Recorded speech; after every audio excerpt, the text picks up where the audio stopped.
We're not even halfway through the first month of 2026, and we're already seeing levels of violence unseen since the fiery but mostly peaceful protests of the 2020 Summer of Love.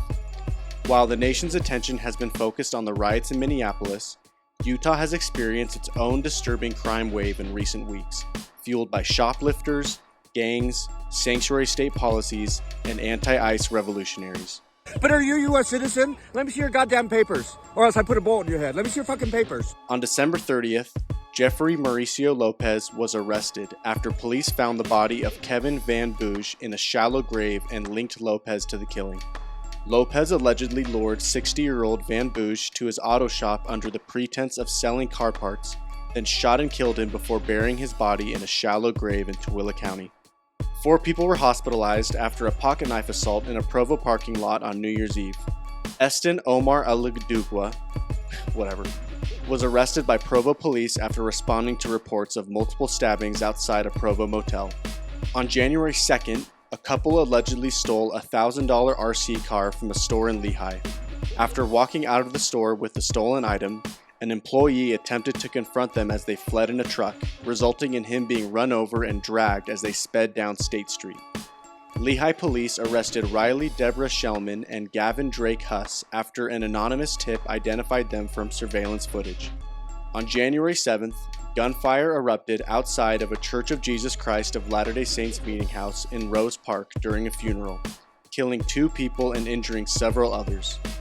Footage and pictures of the funeral were posted to social media, showing attendees paying their respects in traditional Tongan Crip gang attire and drinking alcohol inside the chapel. There still have been no arrests made in this case. January 8th was a busy day for law enforcement across the Wasatch Front. 24-year-old Victor Enrique Gonzalez Rodriguez was booked in Orem after he admitted to shooting his friend in both knees following a dispute in a garage the night before. Gonzalez Rodriguez told police he felt disrespected during an interaction with the victim, whom he described as a longtime friend. Further north, police in Layton responded to multiple reports of gunfire in a residential neighborhood, prompting a shelter-in-place order. Residents reported rapid volleys of gunshots in the Oak Lane area, leading to a multi-hour police search. Law enforcement, including SWAT units, canvassed yards and issued safety alerts, but ultimately lifted the shelter order after not locating a suspect. Later that evening, South Ogden police responded to reports that 2 people were shot following a dispute between neighbors. Responding officers were fired upon, leading to a multi-agency response and a SWAT standoff before convincing 45-year-old James Joseph Rios to surrender. Meanwhile, in downtown Salt Lake, anti-ICE protesters were joined by anti-Christians, communists, and Antifa agitators to demonstrate against federal immigration enforcement. Anti-ICE groups were recorded intimidating pro-Trump observers, with some of them issuing death threats and stalking individuals. These strings of violent incidents led to Salt Lake County Metro Gang Project Director Nate Hutchinson to remind Utah residents that, quote, "One of the trickiest things about gang violence is that it can erupt at random and in public places." On January 9th, police shut down 2 massage parlors in Cottonwood Heights after an investigation revealed that they were allegedly operating as part of a prostitution ring. 3 individuals were arrested in connection with the alleged operation and taken into custody on related charges. Investigators reportedly had to hire interpreters to communicate with many of the individuals involved in the case. On January 11th, an arrest warrant was issued for Efron Castillo in relation to a UTA bus stabbing that occurred on December 28th. Castillo is accused of stabbing a fellow passenger multiple times on a UTA bus after becoming angry that the driver did not stop where he wanted. Castillo is still at large. Also on January 11th, 18-year-old Andrew Miguel Gutierrez was arrested after allegedly stabbing his 54-year-old grandmother 8 to 10 times in their apartment. Witnesses saw Gutierrez with a knife fleeing the scene. Despite Utah's ruby red voting record and Republican supermajority, the Beehive State is notorious for its soft-on-crime leaders. The state was designated as a sanctuary state in 2023, and its lenient catch-and-release practices were highlighted in a recent KUTV report. That all led to 2 News Investigates to ask the question, who are the chronic offenders in Salt Lake City who keep getting arrested and then released? Now, we obtained the list dating back 3 years for some answers. I'm going to show you a snapshot of the crimes, some as serious as homicide, rape, and aggravated assault. Topping the list of most arrested in Salt Lake City, Frankie Strollo, arrested 5 times. Jesus Rodriguez, arrested 4 times. Using a crime reduction strategy called focused deterrence that targets high-risk offenders with offers of social services. One of the most notorious examples of Utah's lenient crime policies is Salman Ahmed.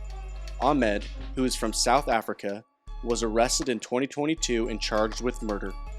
He was given pretrial release but was arrested again in 2023 for attempting to sell cocaine to undercover cops in the Layton High School parking lot before leading police on a high-speed chase. Despite his 2022 and 2023 arrests, he was somehow allowed to roam free, which led to a 3rd arrest in May 2025 for another murder in South Salt Lake. When discussing how Ahmed was allowed to roam free after his first 2022 arrest, Indian-born Salt Lake County District Attorney Samarjit Singh Gill told KSL that the problem with the 2022 case for prosecutors was that, despite multiple people being at the shooting, all of the witnesses claimed to have no memory or limited memory of the event, and some people simply refused to cooperate at all. Because of that and other evidence issues, a plea deal was offered. It's not just Salt Lake County where weak, soft-on-crime liberals go out of their way to put criminals ahead of law-abiding Utahns. When Cache County Jail's recent bookings tab was removed from the county website, County Sheriff Chad Jensen announced he planned to keep it hidden, citing technical issues and a sense of compassion for incarcerated individuals. Jensen acknowledged that the booking page was one of the most visited pages on the website, but he insisted that he didn't know if it all needed to be public. Speaking of booking records, in 2021, the Utah legislature passed HB 228, a bill that prohibits law enforcement from releasing mugshots publicly until the person is convicted. The bill was endorsed by Black Lives Matter in Utah, with advocates arguing the release of mugshots, quote, contributes to Americans making an unfair association between people of color and crime. The bill was co-sponsored by current Utah Congressman Mike Kennedy. Don't worry though, I'm sure Utah's Republican governor is laser focused on keeping our neighborhoods safe and stopping our state from becoming a liberal hellscape. We must rise up and meet that radical call to love our enemies, especially our political opponents. It's not an easy answer, but it is a simple one. If we really want to change the world, we have to start by changing our own hearts. Thank you. Okay, yeah, we're fucking cooked.